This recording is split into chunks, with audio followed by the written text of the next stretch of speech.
నమస్తే welcome to YOYO TV. Lok Sabha ఎన్నికలకు కాంగ్రెస్ ప్రకటించిన పలు రాష్ట్రాల అభ్యర్థుల జాబితాలో తెలంగాణ నుంచి 4 ఉన్నారు.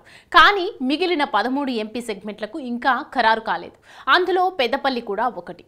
ఈ స్థానం నుంచి పోటీకి 30 మంది దరఖాస్తులు చేసుకున్నారు. చెన్నూరు ఎమ్మెల్యే గడ్డం వివేక్ కొడుకు వంశీ కూడా పెద్దపల్లి ఎంపీగా పోటీకి రెడీ అయిపోయారు. ఇక్కడ 4 లక్షల మేర మాదిగ సామాజిక వర్గం ఓట్లు ఉండడంతో ఆ కమ్యూనిటీకి టికెట్ ఇస్తే బాగుంటుందనేది స్థానిక పార్టీ నేతల అభిప్రాయం. ఇదే విషయాన్ని పీసీసీ, ఏఐసీసీ సహా రాష్ట్ర వ్యవహారాల ఇన్ఛార్జి దీపాదాస్ మున్షికి కూడా వివరించారు.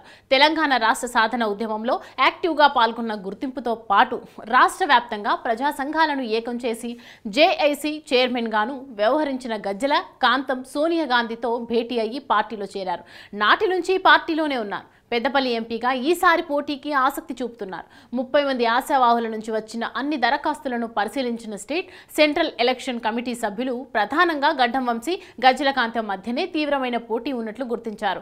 పెద్దపల్లి ఎంపీ నియోజకవర్గంలో మొత్తం ఓటర్లు దాదాపు 14 లక్షల కంటే ఎక్కువగా ఉండగా ఇందులో అత్యధికంగా మాదిగ వర్గానికి చెందిన ఓటర్లు 4 లక్షల పైచిలుకు ఉన్నారు. దీంతో గజ్జల కాంతం వైపు అధిష్టానం మొగ్గు చూపుతున్నట్లు తెలుస్తోంది.